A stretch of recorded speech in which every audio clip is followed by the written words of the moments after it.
Universitaria FM 94.5 presenta Hablando con Psicología, un programa del Departamento de Psicología de la Universidad de La Serena, patrocinado por la Facultad de Humanidades, cuyo propósito es informar, orientar y educar a la comunidad regional en asuntos de interés psicológico.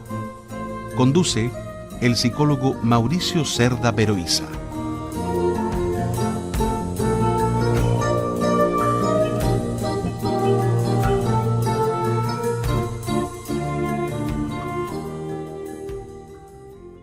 Buenas tardes, queridos auditores. Nos encontramos nuevamente en Hablando con Psicología, este programa dependiente del Departamento de Psicología de nuestra universidad, en el que queremos acercarnos a la comunidad y entregarles información y orientación que les puedan ser útiles. Y creemos que especialmente eso se puede cumplir en el programa de hoy, porque tenemos un programa bien importante que tiene que ver con cómo educar, cómo hablar explícitamente con los hijos acerca de la sexualidad. Y para eso tenemos, como siempre, a una profesora de nuestro departamento, especialista en esto. Estoy hablando de Natalia Guerrero, quien tiene un magíster hecho en dos países distintos, un magíster en Cuba y un magíster en Italia, con una especialización específicamente en lo que es sexología clínica, y tiene ya una trayectoria de investigación, de intervenciones en esta área. Bienvenida, Natalia. Muchas gracias. Buenas tardes a todas y a todos. Tú te especializaste en sexología, no hay tanta gente en esa área en nuestro país. ¿De dónde surgió tu motivación personal por esto? Mira, esto es bien anecdótico en verdad, porque yo tenía 12 años cuando decidí ser sexóloga. ¿12 años? 12 Vaya. años, claro. Pasó una situación en mi familia relacionada con mi abuelita que viendo que yo estaba creciendo, me pidió conversar conmigo. Bueno, tiene mucho que ver con lo que estamos hablando hoy. Vamos a hablar ahora, sí. Para contarme que ella se había casado pensando que tenía que tener relaciones con mi abuelito solo el día de la noche de bodas. Que cuando se enteró de que no era así, había sido muy traumático para ella. Entonces quería que yo me informara, que supiera. Y en esa búsqueda yo aprendí que en otros países, en el caso específico Argentina, había una figura que se llamaba sexólogo o sexóloga. Y empecé a investigar y me di cuenta de que aquí no había cómo estudiarlo en Chile, sí. pero que uno podía estudiarlo si era psicólogo o médico.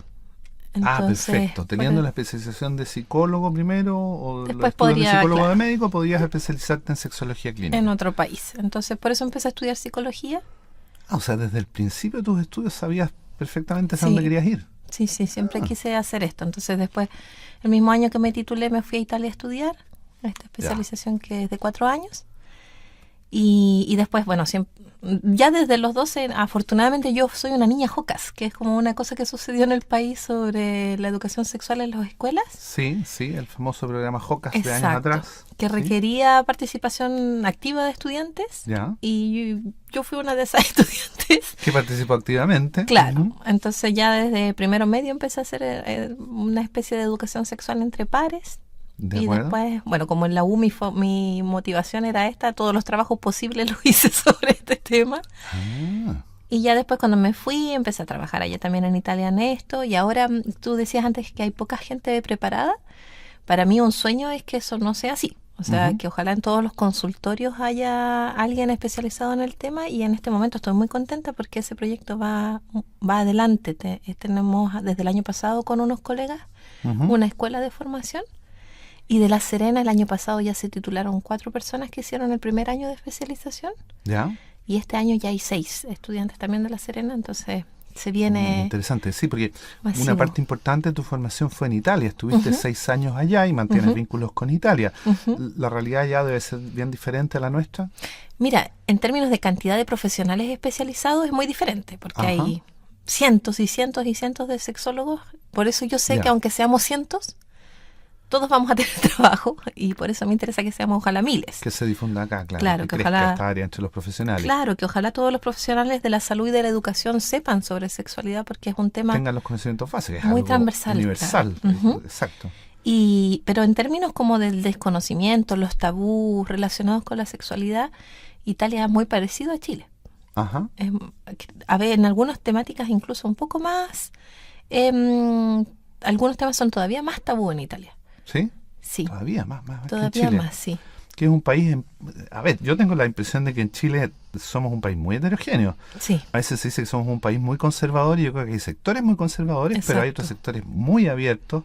Hay grandes diferencias en cómo se entiende la sexualidad, cómo se vive la sexualidad, qué se hace con la sexualidad, cuál es el discurso de la sexualidad. Hay muchas diferencias en nuestro país. Pero bueno, vamos al gran tema que queremos aprovechar contigo, con toda tu experiencia y tus conocimientos, que es cómo es esto de hablar con los hijos, los padres, cómo pueden educar, cómo pueden referirse expresamente, explícitamente, los hijos. ¿Cuándo se puede empezar a hacer? Esa es una primera pregunta que parece bien importante. ¿Se puede hablar a niños pequeños acerca de la sexualidad? ¿Está bien hacerlo o no? Sí, yo quería contarte brevemente que obviamente todas las personas que hoy son padres y madres o adultos significativos para niños y niñas, obviamente tienen que hacerlo dando un paso histórico, porque muy probablemente no tuvieron padres o madres que les hablaron explícitamente de sexualidad. Entonces es un cambio generacional y por lo tanto conlleva dificultades. Sin duda, y hay un cambio muy importante en las últimas décadas. Yo que ya tengo cierta edad, no soy joven, digamos, pero he visto cambios enormes. Lo que ocurría en la década del 60, por noticias que tengo, digamos, o lo que ocurría en la década del 80, o lo que ocurre actualmente es muy diferente. Es muy diferente y lo hace necesario, porque la buena noticia es que todavía los niños, niñas y también los adolescentes escuchan lo que la familia dice sobre la sexualidad y lo que no dice, o sea, lo que calla. Claro. Entonces no es como muchas veces se escucha decir por ahí que los adolescentes escuchan solo a sus pares o solo lo que ven en internet. Muy por el contrario, hay estudios que avalan el hecho de que todavía qué dice la mamá, qué dice el papá sobre algunas temáticas es importante a la hora de tomar decisiones sobre la propia sexualidad. De acuerdo. Entonces, ¿desde cuándo? La respuesta es desde siempre. En realidad lo hacemos ya. Porque, bueno, cuando era estudiante aprendí de un profesor que se llamaba Mauricio Cerda, que obviamente nosotros siempre comunicamos, que nunca dejamos de comunicar. Claro. Entonces, si acaso... Con lo que decimos o no decimos, con lo que hacemos o no hacemos, estamos transmitiendo algo a nuestros hijos. Están viendo, los hijos imitan, aprenden, sacan conclusiones. Sacan conclusiones, eso es muy importante, porque a partir también de las actitudes, no solo de lo que se dice, sino que también de lo no verbal, claro. Los pequeños aprenden qué pensamos nosotros sobre la sexualidad y qué deberían ellos pensar, es lo que les transmitimos. Y como la sexualidad no es solo las relaciones sexuales, sino que la sexualidad es un ámbito que tiene identidad. Que tiene que ver con todo. ¿Quién es uno como persona? Somos seres sexuados. Desde el nacimiento a la muerte. Exacto. Somos seres sexuados desde el nacimiento hasta la muerte, y la sexualidad tiene que ver con aspectos también afectivos, de comunicación, aspectos de los sentidos, sensorial, políticos, económicos, espirituales, no solo con la actividad sexual. Entonces, hablar de sexualidad es útil en todo momento, desde el nacimiento hasta la muerte. Por ejemplo, cuando nosotros le enseñamos a un niño o una niña los nombres de las partes del cuerpo, eso sucede cuando los niños tienen como 3 años, 4 años, y le damos los nombres correctos también a los genitales, sin usar eufemismos, y decimos pene, vagina, vulva, etcétera. Ya estamos haciendo una educación sexual que transmite mucho más que los nombres, que es, esto se puede decir, esto es parte de tu cuerpo, esto hay que cuidarlo. Al enseñar a lavarlos, como enseñamos a lavar los dientes o las orejas, si enseñamos a cuidar y a asear de manera cuidadosa los genitales, también estoy transmitiendo que es una parte valiosa del cuerpo, que es necesario cuidarla, que tiene un funcionamiento específico. Todo eso ya es educación sexual. Entonces, ¿desde cuándo? Desde siempre. Y siendo algo que se hace diciendo o no diciendo, qué mejor que intencionarlo, porque de repente el no decir... Sí. Ahora, un pequeño, un niñita de 3 o 4 años, no les vamos a estar hablando de relaciones sexuales. No es necesario, claro. Pero sí, por ejemplo, de cómo se llaman esas partes del cuerpo, los genitales, cómo hay que cuidarlas, cómo hay que lavarlas, o sea, integrarlas dentro de las conversaciones normales que se pueden tener respecto al cuerpo que cualquier padre tiene con un hijo. Digamos, así como le dice, límpiate las uñas, digamos, bueno, también mira, así se lava el pene, de esta forma. Exacto. ¿Sí? Y es interesante que una cosa muy hermosa es que nada de esto es necesario que lo inventemos nosotros. Hay materiales accesibles en Internet, a quien tiene acceso a Internet. Por ejemplo, hay una tabla que se llama Estándar Europeos para la Educación Sexual. Bueno, son estándares europeos, pero yo creo que son muy aplicables también para Latinoamérica. Que tiene una tabla con todas las cosas que los niños ya desde los 0 años pueden comprender. Y va de 0 a 3 años, de 3 a 6, mostrando cuáles serían no solo las informaciones que sería útiles transmitir, sino también las capacidades Y también la actitud, por ejemplo, lo que decíamos antes, ¿no es cierto? Saber los nombres de las partes del cuerpo es una información. Una capacidad de saber limpiarlos adecuadamente y una actitud es poder respetarlos y reconocerlos como valiosos independiente de la forma que tengan y más allá de los estereotipos estéticos que nos impone la cultura. Todo eso, por ejemplo, un niño de 3 o 4 años ya lo logra entender. Sí, claro, hay cosas que logra entender. Ahora, pero tú nos estás contando que existe esta tabla disponible en Internet que se refiere específicamente a qué es lo adecuado de acuerdo a la edad al del desarrollo. niño, porque efectivamente, según los psicólogos sabemos bien de eso, los educadores también, que los niños psicológicamente son muy distintos, obviamente, un niño de 2 o 3 años que de uno de 5 o 6 o que de uno de 8 o 9. O sea, cada 2 o 3 años los niños son muy diferentes desde el punto de vista psicológico y por lo tanto las inquietudes que pueden tener, lo que pueden comprender, el tipo de explicaciones que van a ser adecuadas a su edad, cambia bastante de 2 a 3 años, más o menos. Y es esa información que se entrega en Internet que tú nos señalas, está indicada de esa manera, con las diferencias que son apropiadas. Entonces, exacto. Estupendo. A ver, digamos exactamente cuál es la página, por si alguno de nuestros auditores quiere ir a ella, informarse bien y en detalle. Si uno en Google pone estándares europeos para la educación sexual, es el primer documento que aparece, que es un PDF, que tiene primero todas unas 20 hojas más o menos de información dedicada a profesores, pero después aparece esta matriz de contenidos, habilidades y actitudes, que es muy clarita. ¿Y cualquier papá, cualquier mamá puede entender? Claro. A ver, repitamos entonces, estándares europeos para la educación sexual. Para la educación sexual. Exacto. Si ponen eso en Google, en el buscador de Google, les va a dar como primera opción esa página entonces que es muy buena por lo que nos estás comentando. A mí me encanta, claro. Es un documento que está avalado por la Organización Mundial de la Salud. En general en sexualidad hay poco que inventar porque hay muchas personas que han trabajado en el tema. Hay que adaptarlo a la realidad local, obviamente, y a la realidad de cada familia. Ahora igual si alguien no encuentra el documento y lo quiere, también puede escribirme a mi correo, yo se lo puedo reenviar, no hay ningún problema, junto con algunos apuntes sobre lo que estamos hablando hoy. Y si quieres después podemos dar ese correo también. Sí, vamos a dar de todas maneras tu correo por si alguno de nuestros auditores quiere comunicarse. O si alguien está cocinando ahora y no tiene dónde anotar. Claro, almorzando en este momento o cocinando. Bueno, pero vamos a repetir, vamos a dar y vamos a repetir ahí tu correo también. Es súper importante, Mauricio, lo que dices tú, ¿no es cierto?, sobre el hecho de que no se le habla a los niños pequeños sobre las relaciones sexuales así como de manera tan explícita porque puede ser incluso muy violento para ellos. Sin embargo, más o menos hasta en los 4 o 5 años los niños empiezan a preguntar cómo llegan los niños al mundo. Es la primera pregunta de sexualidad que hacen, ¿no es cierto? Entonces, una cosita importante de recalcar es que las personas que queremos educar en sexualidad porque entendemos que es algo útil para la salud general de las personas, muchas veces pensamos que lo ideal es encontrar un momento propicio para sentar ahí al niño o la niña y explicarle todo lo que existe sobre la sexualidad. Y eso no tiene mucho resultado, no es muy efectivo. Es más efectivo poder estar preparado sobre la temática, pero más que sobre la temática, sobre una actitud positiva a las posibles preguntas que nos planteen los niños, porque las hacen en los momentos menos esperados. En el camino al colegio, en el colectivo, mientras uno está súper ocupado. O sea, los niños y niñas no esperan un momento específico para preguntar. No, sino que preguntan espontáneamente y hay que poder responder bien. Ojalá. Exacto. Y más que el contenido, hay un tema ahí con la actitud frente a la pregunta. Que pueda transmitir, me puedes preguntar. O sea, tal vez no voy a saber la respuesta, pero es bueno que tú me preguntes a mí. Sí, eso va generando la confianza del niño en el padre, en la madre, porque sabe que el papá no tenga la información, pero va a ser escuchado. Exacto. Va a ser tratado con atención y con respeto, que es lo básico que necesita un niño. Y que si todo lo demás viene después, si no está esa atención y ese respeto, todo se hace mucho más difícil. Bien, vamos a ir a una pausa, Natalia, vamos a escuchar la canción Baila como hombre, tiene que ver con lo que estamos hablando de Sebastián, este cantautor chileno que se ha venido haciendo conocido últimamente. Me llamo Sebastián, es un nombre artístico.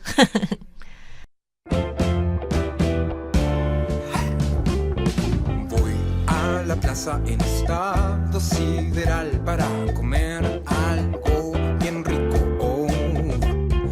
Veo que aún hay gente que se acuesta en el pasto, el mundo no está perdido, y uno de ellos es un joven muy apuesto que me mira intentando veces que fui al gimnasio ya hicieron su efecto.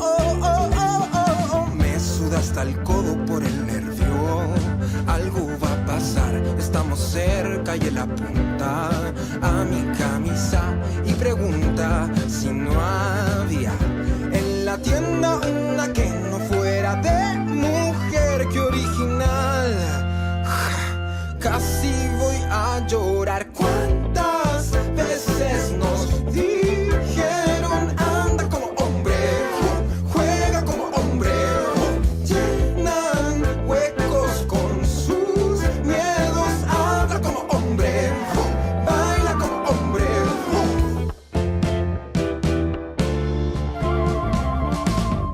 Mi cerebro llega el video en que mi papá tan insistente como siempre me imploraba que cantara y yo entonaba emocionado a la bella durmiente. Lo estaba dando todo con la interpretación, giraba sobre mis tobillos a la perfección, me meneo pelo al viento y de repente escucho que me grita baila como hombre. Mari, ¿cuántas veces nos dijeron anda como hombre, juega como hombre? Llena huecos con sus miedos. Habla como hombre, baila como hombre. ¿Cuáles ropas tengo que ocupar para que tú estés en paz? ¿Cuántos pasos nuevos nunca más se van a poder bailar? Molesta tanto como quieras, ya no te vamos a escuchar, ya no te vamos a escuchar. ¿Cuántas veces nos dijeron anda como hombre, juega como hombre? Llena huecos con sus miedos. Habla como hombre, baila como hombre. Bailemos como el fuego, bailemos como ellas, bailemos como un templo, bailemos como el cielo, bailemos como el río, bailemos como ellos, bailemos como nadie, bailemos como nuevo. Ya no te vamos a escuchar, ya no te vamos a escuchar. Si escucharon la letra de la canción que acabamos de escuchar, tiene una letra que tiene que ver con la educación, el tipo de Exacto. cosas que ocurren en el entorno, no solo los padres, sino que en el entorno. ¿Qué tan poderosa es la aceptación o no aceptación de los intereses sexuales, de las dudas sexuales, de las inclinaciones sexuales de los niños? Hablemos de niños de 8 años, 10 años, 12 años, todavía sin entrar tanto en la adolescencia quizás. ¿Qué pasa ahí con los hijos? Pasa que lo mismo, como te decía al principio en el primer bloque del programa, como no estamos acostumbrados a haber tenido nosotros la posibilidad de hacer esas consultas, muchas veces hay un shock frente a la respuesta. No sabemos qué responder. No sabemos qué responder, no sabemos cuál es el límite de lo que puedo decir sin vulnerar, ¿no es cierto? O sea, no estaré dando demasiada información, es una de las preguntas que muchos se hacen, porque creo que ya es bastante horizontal, o sea, ya muchas personas saben que hay que responder las preguntas. Ya es como, muchas personas saben que no hay que pegarle a los niños. Claro. Muchas personas saben que hablar de sexualidad es positivo, porque así se evitan los riesgos negativos de la sexualidad, ¿no es cierto? El abuso, las infecciones de transmisión sexual, los embarazos no deseados, que son los grandes monstruos, ¿no es cierto?, de la sexualidad, se pueden evitar si las personas saben de sexualidad. Sin embargo, siempre está esta duda, este doble miedo por parte de los niños y niñas sobre si pregunto van a pensar que yo estoy metida en algo relacionado con este tema, aun cuando quizás no. Y por otro lado, los padres dicen, si les respondo, voy a incitar o voy a propiciar que mi hijo o mi hija incursione o tenga experiencias sexuales. Y no es así. Y eso no tiene por qué ser así. No es así. No es así. De hecho, está demostrado, por ejemplo, que si en un establecimiento educacional hay educación sexual, el inicio de la actividad sexual de esos adolescentes se retrasa más que se adelanta. ¿Sí? Se retrasa porque saber de sexualidad y conocer que la sexualidad tiene que ver con un montón de factores hace que los adolescentes tengan la capacidad de tomar decisiones informadas. Y eso, curiosamente, a pesar de todo lo que históricamente se ha pensado, retrasa el inicio de la actividad sexual. Ajá.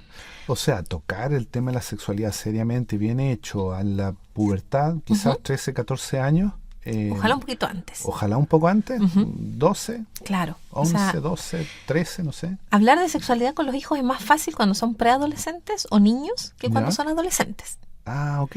Porque cuando son adolescentes, ellos ya saben que este es un tema que no deberían hablar con los padres, entre comillas. Ya. O sea, ellos piensan que es un tema que es prefieren hablar incómodo. con los compañeros, Exacto. con los amigos, no tanto con los padres. Exacto. O sea, Ajá. si damos un pasito atrás, ¿no es cierto? Y entendemos que en general los niños y niñas ven a los papás como referentes mágicos, ¿no es cierto? Casi héroes. Y Ujú. después en la adolescencia se activa el pensamiento crítico que hace que, más o menos nomás.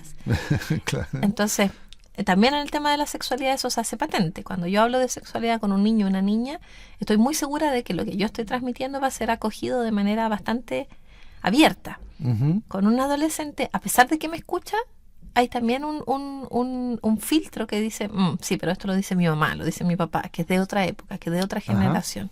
O sea, es mejor hablar con ellos 11, 12 años. Exacto. Ya refiriéndose al tema de relaciones sexuales, De formas de prevención, prevención, sí. cuidados necesarios de todo tipo. O sea, a los niños, por ejemplo, de 5 años, uno les puede ya explicar cómo vienen los niños al mundo.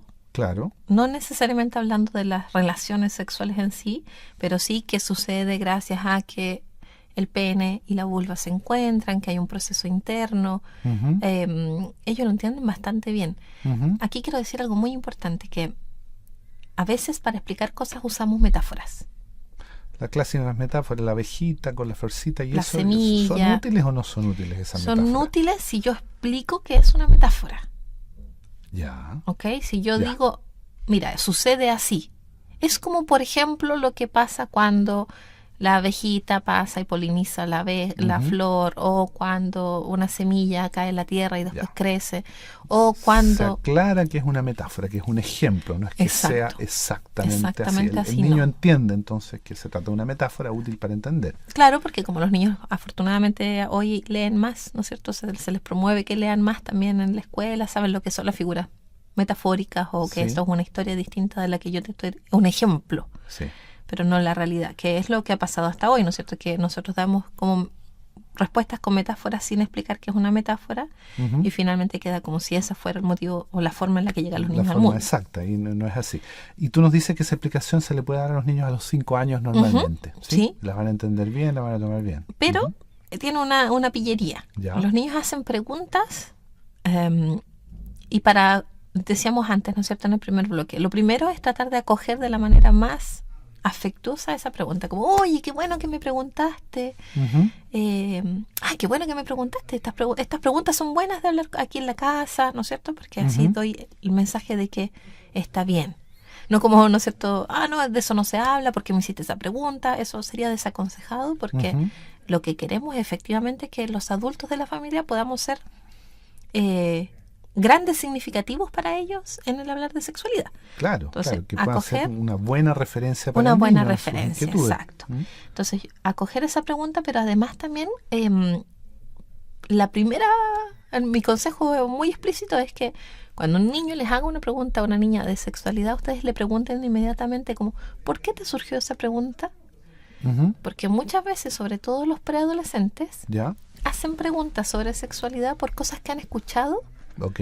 pero a veces no quieren saber todo lo que significa eso. Ya, Hay un cortometraje muy bueno que se llama ¿Qué significa virgen? Que sale una mamá con una niña, la niña está haciendo tareas en la cocina mientras ella cocina, Ujú. y le pregunta a la mamá, mamá, ¿qué significa virgen? La niña debe tener unos 6 años. ya, Y la mamá se da 1000 vueltas para explicarle lo que es, le sale pésima la explicación, de hecho. ya. Y cuando termina súper acongojada por haber tenido que dar esta explicación, la hija Ya. la mira la botella del aceite y le dice, ¿y qué significa extra virgen? Porque en realidad le estaba preguntando por lo que leía en la botella del aceite. Claro. Entonces, a veces, probablemente Hay esa que saber niña- de dónde viene la pregunta. Exacto, no le interesaba Quizás se saber todo refería a la esto. Virgen María, estaba preguntando una cosa religiosa, Exacto. no sexual. Y eso sucede mucho también porque los niños ven tele y en la Sí. tele se habla de conceptos que son complicados. Entonces, muchas veces los chicos nos están preguntando por cosas mucho más simples Sí. y no es el momento todavía quizás para hablar de tanta profundidad. Otras veces, en cambio, cuando le preguntemos ¿por qué te surgió esta curiosidad?, tal vez me van a hablar de algo explícito y ahí es necesario poder orientar. Pero esta orientación tiene que ir a pedacitos. O sea, yo explico algo, ¿quedaste claro con eso? Y si sí, ok, sigue jugando el niño, sigue jugando la niña y se acabó. No es el momento para sacar el proyector y hacer todo el magíster de sexualidad, ¿me entiendes? Sí. Porque si no también el mensaje es, ok, puedo ir a preguntar, pero cuando voy a preguntar me dan la lata de 4 horas. Claro. Y tampoco es útil. Porque lo importante es sobre todo estar ahí cuando son más disponibles. pequeños, en general les bastan respuestas relativamente cortas, ¿no? Y son las que sirven, porque Claro. tienen una capacidad para absorber y para entender mensajes cortos, Exacto. con su lenguaje, que si yo voy a usar metáforas, pueda usarlas, pero explicando qué es una metáfora. Y además, cuando ya es más grande y uno va a hablar de conceptos más complejos, es necesario también diferenciar lo que son mis creencias y mis valores de lo que es la evidencia científica. Por Ya. ejemplo, si un adolescente me hace una pregunta relacionada con anticoncepción, existen métodos naturales para prevenir los embarazos que tienen poca eficacia científica, pero que podrían ser coherentes con los valores de esa familia, por ejemplo. Claro. O el tema de la abstinencia sexual, que se espera que todos los adolescentes alarguen el máximo posible, ¿no es cierto? Pero eso es un valor familiar, que no necesariamente es algo que sea necesariamente así. Sin embargo, es muy útil transmitir los valores a los niños y adolescentes. No es que haya que dejar de hacerlo. Al contrario, esos valores son precisamente lo que se necesita transmitir. Pero es necesario diferenciar entre esto es lo que la mamá y el papá pensamos sobre esto. Igual hay otras informaciones que dan otras opciones para que tú las conozcas, pero aquí en nuestra familia esto es lo que se valora. Sí, sí. Que es una cuestión clave también, porque efectivamente las personas, por supuesto, tienen todo el derecho a escoger ciertos cursos de acción en función de sus valores. Pero lo importante es estar bien informado. Hay información científica, digamos, que es variada, es diversa, que cubre todo el rango, el abanico, ¿no es cierto? Y ahí, según los valores de cada familia, ellos optarán por lo que es más conveniente según sus valores, pero también en base a la información científica. Vamos a ir a una segunda pausa, Natalia. Vamos a escuchar ahora un tema de una banda que se llama Kings of Convenience con el tema I'd Rather Dance With You.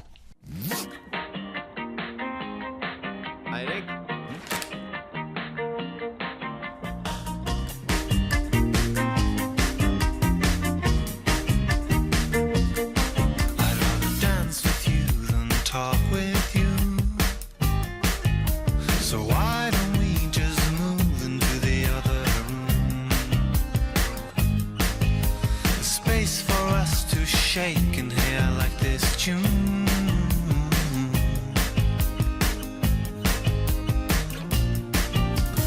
Even if I could hear what you said, I doubt my reply would be interesting for you to hear. I haven't read a single book all year, and the only film I saw, I didn't like it at all.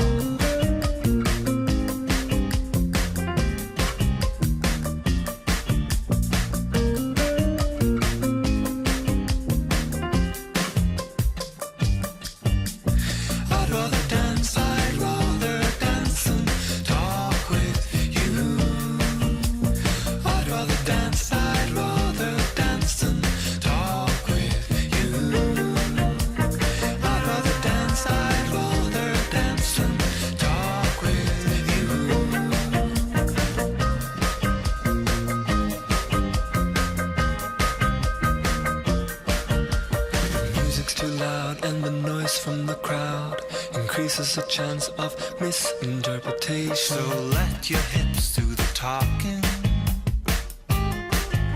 I'll make you laugh by acting like the guy who sings. And you'll make me smile by really getting into the swing. Getting into the swing, getting into the swing, getting into the swing, getting into the swing, getting into the swing, getting into the swing. To the swing, getting into the swing, getting into the swing, getting into the swing, getting into the swing, getting into the. I'd rather dance and talk with you.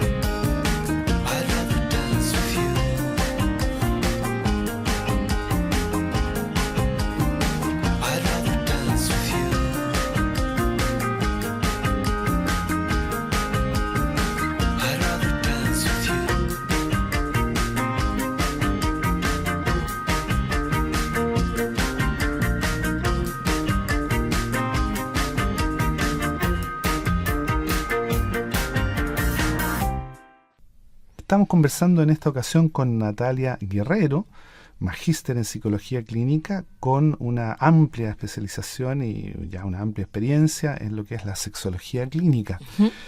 Natalia, ¿a qué edad están iniciándose sexualmente los jóvenes en Chile hoy en día?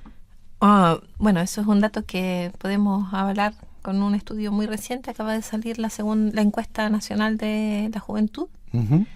que dice que los jóvenes, mujeres y hombres, ya no tienen esta brecha de 2 años que aparecía en la encuesta anterior. ¿Ya?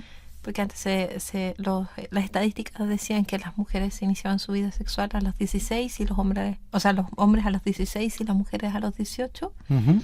y ahora están los dos en 15. ¿En 15? En 15, claro. O sea, está aumentando el inicio de la vida sexual. Sí. ¿Y eso cómo lo interpretas tú como sexóloga? ¿Qué puedes comentarnos? El inicio de la actividad sexual en adolescentes no coincide con manejo de información relacionada con la sexualidad. De hecho, todo lo contrario. En general, como decíamos coincide más antes, bien con la ausencia de buena información. Exacto. Lo que nos decías hace un rato, parece ser que cuando hay buenos programas de educación en los colegios, contrariamente a lo que algunos creen, eso retrasa el inicio de la vida sexual, precisamente porque están más informados y Uh-huh. saben bien que hay que cuidarse, prevenir, que según valores habrá que mantener abstinencia, en fin, ¿sí?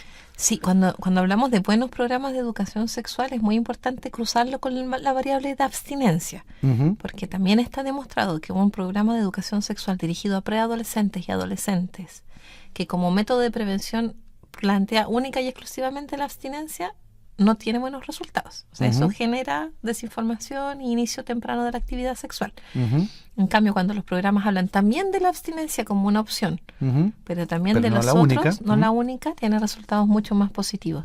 El inicio de la actividad sexual entre adolescentes, ¿no es cierto?,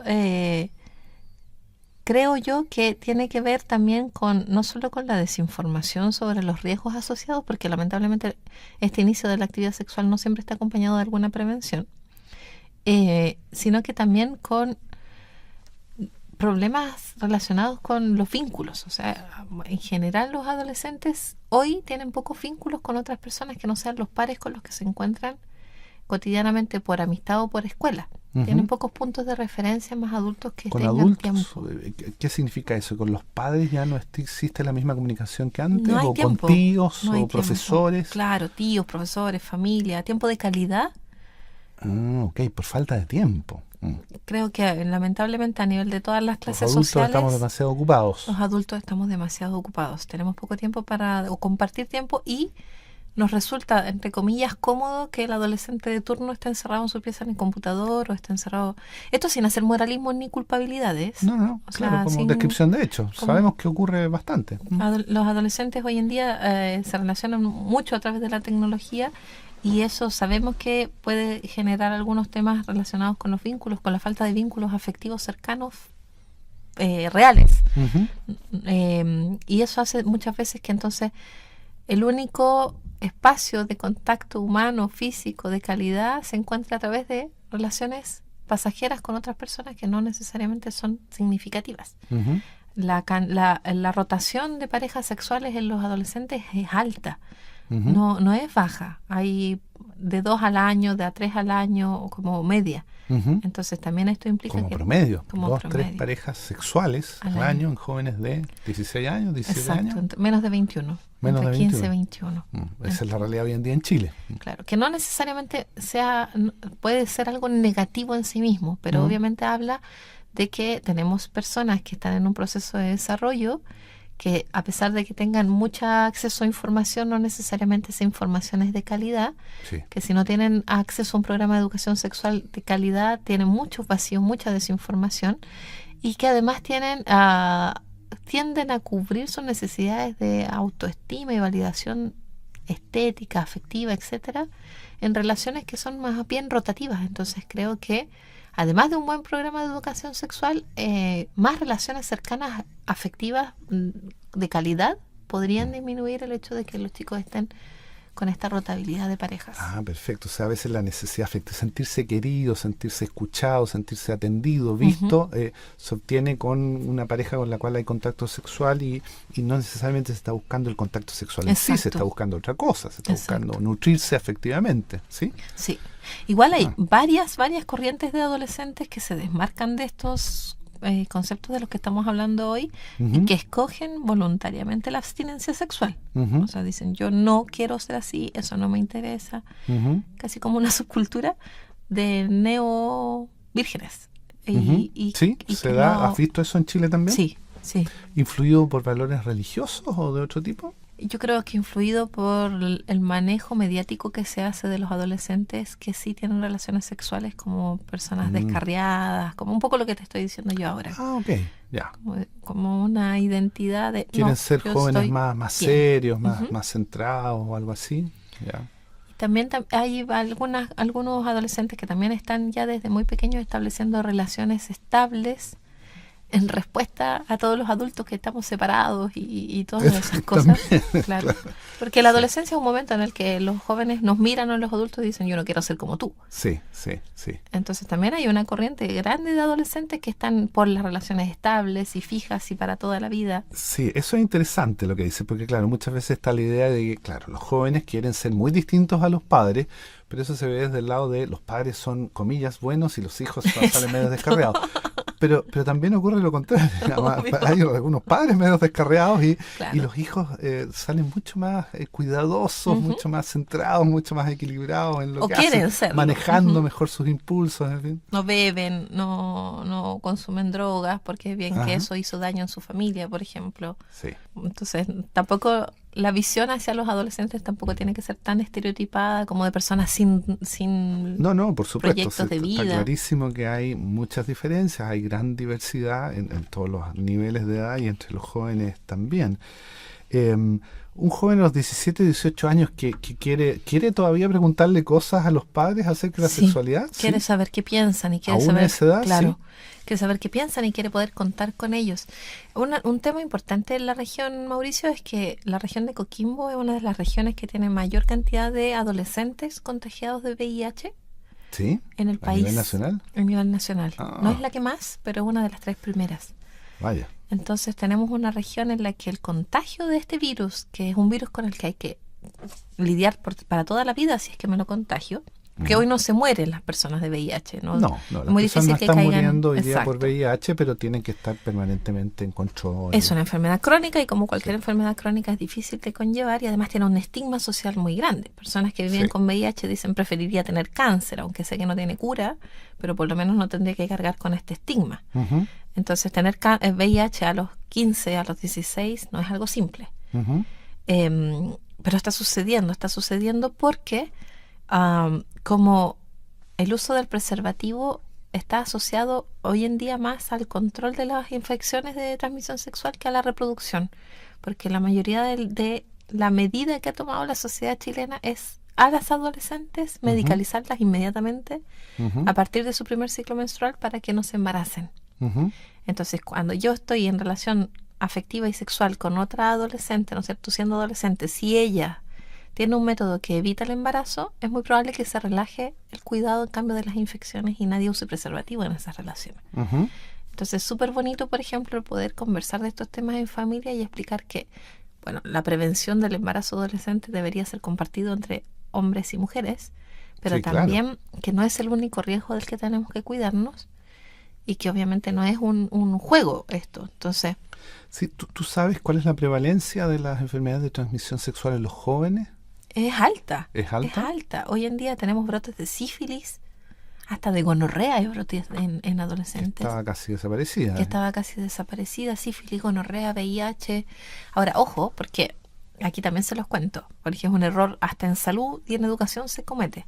El terrorismo de la educación sexual, como mostrar fotos de genitales que se están cayendo por la infección o de personas que están demacradas, no sirve para nada, porque si yo le hablo desde ahí a un adolescente cuando ese adolescente vea a otra persona que no se ve así de demacrada, va a decir, Se siente engañado. no tengo ningún riesgo con esta persona, que se ve saludable. Ok, perfecto, claro. No va a identificar, digamos, que una persona se puede ver muy sana, pero aún así de estar padeciendo alguna enfermedad de transmisión sexual que se la podría comunicar. Claro, por eso se dice infecciones de transmisión sexual y no enfermedades. Perfecto. Porque una enfermedad es algo que tiene manifestaciones sintomáticas evidentes. Ajá. Y casi todas las infecciones de transmisión sexual pasan por periodos muy largos en los que esto no sucede. No presentan síntomas que sean notorios. Exacto. Entonces, muy importante tratar eso. de hablar, por ejemplo, de que no existen grupos de personas que sean de riesgo, que es lo que siempre se pensaba antes, ¿no es cierto? Las trabajadoras del comercio sexual o las personas que tenían una vida, entre comillas, poco ordenada, ¿no es cierto?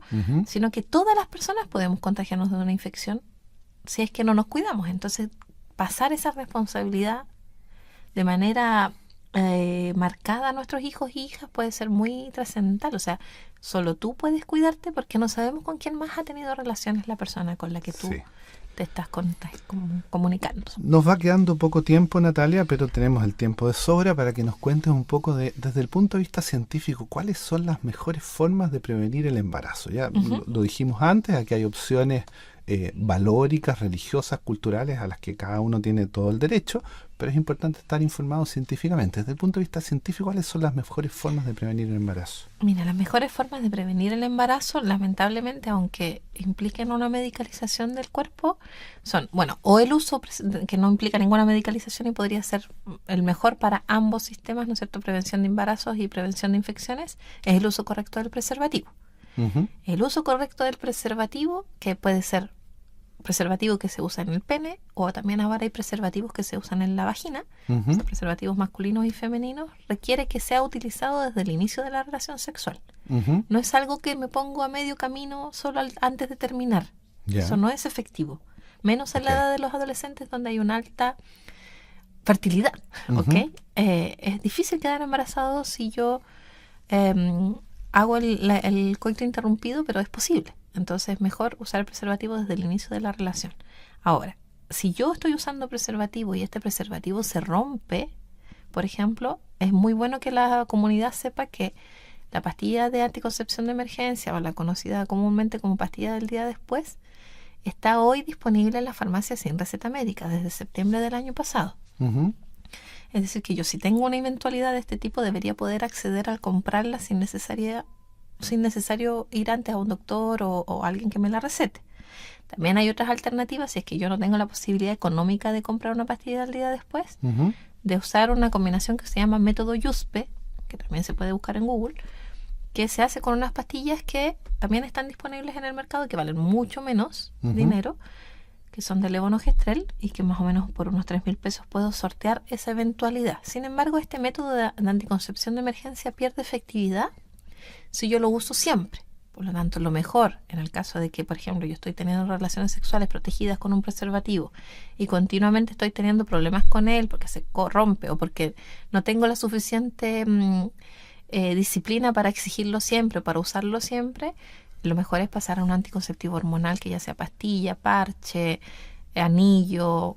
Ahora el implante lo están poniendo también en el consultorio, por ejemplo, gratuitamente, porque los métodos naturales, aun cuando son hermosos, porque permiten una mayor conexión con el cuerpo, con los ciclos femeninos, etcétera, tienen una eficacia muy reducida. Muy reducida. ¿La abstinencia y la pareja única también son recomendables desde el punto de vista científico, estrictamente hablando? Sí, la abstinencia y la pareja, o sea, la abstinencia para prevenir embarazos y la pareja única para prevenir infecciones. Las infecciones, claro, toda la razón. Cambia un poco la pregunta en el camino, digamos. Son muy útiles. Sin embargo, hay estudios que demuestran que prevenirle a los adolescentes que sean abstinentes es como pasarle un helado a un niño en la mano y decirle no te lo comas. Es difícil que lo cumplan. Si lo cumplen está muy bien, pero también es bueno entregarle las otras herramientas. Para los cuales va a ser muy difícil cumplirlo. Ok, Natalia, estamos llegando al final. Ha sido muy interesante la conversación. Bueno. Creo que estamos cumpliendo una ayuda, digamos, a nuestros auditores. Tú has trabajado con colegios, trabajas con comunidades. Si algún auditor quisiera comunicarse contigo para obtener más información, ¿a dónde puede escribirte? Sí, pueden escribirme directamente a mi correo, que es N de Natalia y juntito todo guerrerofernández@gmail.com, o sea nguerrerofernández@gmail.com, que es el correo que yo voy siempre respondiendo. Hartas personas me escriben, así que a veces me demoro un par de días en responder, pero es un canal con el que se puede transmitir harta información. Muy bien, muchas gracias por haber estado con nosotros y los invitamos a todos nuestros auditores a encontrarnos nuevamente en 15 días más para tratar nuevamente un tema que pueda ser valioso desde el punto de vista psicológico. Muchas gracias por la invitación.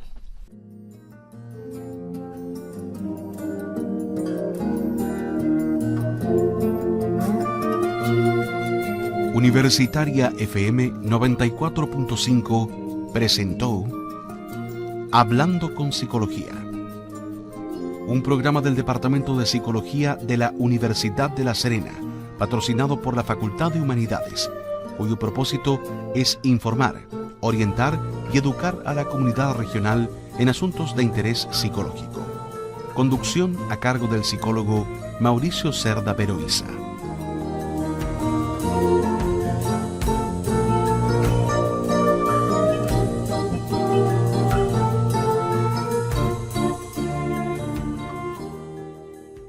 Las opiniones vertidas en este programa son de exclusiva responsabilidad de quienes las emiten y no representan necesariamente el pensamiento ni la línea editorial de esta emisora y o de la Universidad de La Serena.